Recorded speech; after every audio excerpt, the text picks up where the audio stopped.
Good morning, students. So today we have to discuss banking. We were on the functions of the banks. We were doing the functions of the RBI.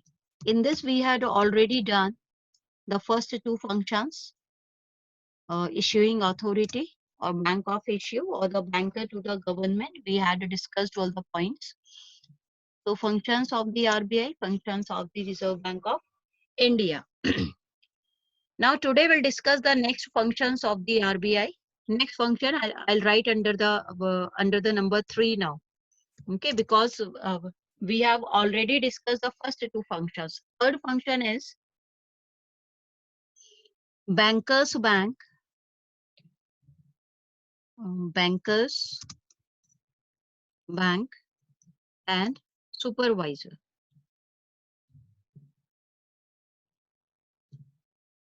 Bankers bank and supervisor. So how can we say that RBI is the bankers bank and the supervisor? For this purpose, we'll see what kind of functions RBI perform that we call it the bankers bank. Point A.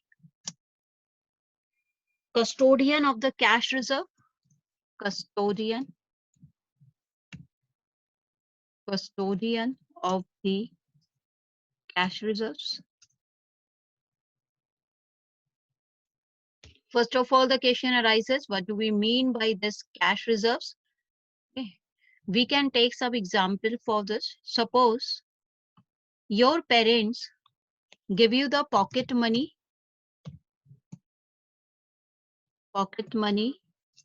of rupees 1,000.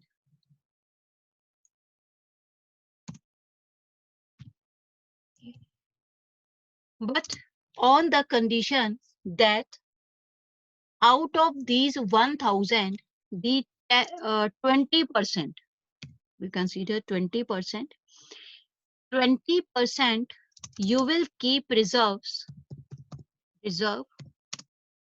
with parents.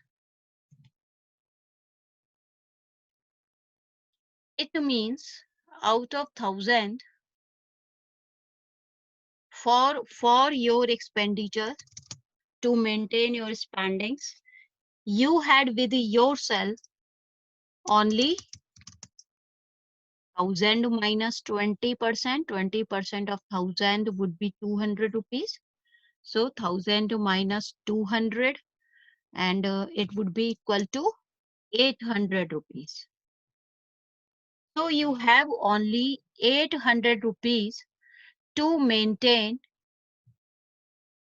your expenditures throughout the month. Okay, because 20% you have to keep reserve with your parents. Parents can use that money in their own way for your benefit, for your advantages. Okay, that's the different thing.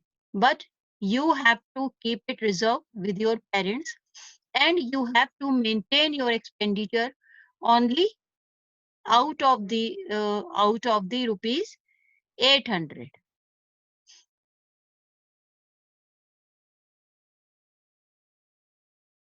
Got it? So in the same way, RBI is also the parent bank to the commercial banks. So every commercial bank keeps the cash reserves with that of the RBI. Okay, whatsoever the percentage has been assigned by the central bank of the country. I hope you got it. So in such a manner, the central bank of the country or the Reserve Bank of India works as a custodian to the custodian of the cash reserves. Next we come. Now here you could see one thing also. Could you notice one thing here? If suppose your parents say out of this 1,000, now you will keep the reserve 10% only. 10% reserve you will keep only. So now what would happen? The limit or the amount you get to maintain your expenditure or in your pocket, that would be more, because reason, the percentage of the reserve has been reduced. It's only now 10%. So how much amount you will be having with yourself now? It would be equal to rupees 900 now. 100 rupees have been added on now. Clear? So in such a manner, if RBI, in the same manner, if RBI or the central bank of any country increases the percentage of the CRR, it's known basically, in short we call this CRR, cash reserve ratio. Cash reserve ratio. Okay? In short we call this CRR. So if the percentage of the CRR is increased, it means banks have the less amount to spend to maintain their just to meet the requirement of their net demand and the time liabilities. And in the same manner, if the percentage of the CRR has been reduced, it means commercial banks have more fund with themselves to circulate in the economy. I hope the points are clear. Now we come on the next.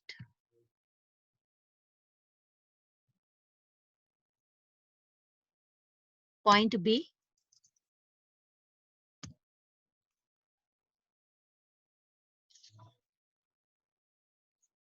Lender of the last resort.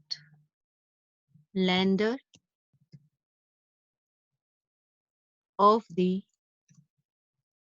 last resort. What is the lender of the last resort? What happens sometimes? Commercial banks fail to meet their financial requirements from other sources. Whenever the commercial banks fail to meet their financial requirements from other sources, then they approach the central bank to give loans and advances as lender of the last resort. At that time, central bank assets all these banks through the discounting of approved securities and the bills of exchanges. Means when commercial banks fail to meet their uh, financial requirements. Just suppose as you had your pocket money 800 rupees with yourself, 800 or 900 whatsoever. Suppose these 800 rupees are not sufficient to meet your financial requirements. To whom you would go? Obviously, you will go to your parents for some more funds. Okay. So parents can help you out through your cash reserves. It depends on them, or they can find out some other ways out for you. Got it? So in such a manner, RBI as a parent bank also works as a lender of the last resort for the commercial banks. Okay. Next we come on point C. This is the clearing house.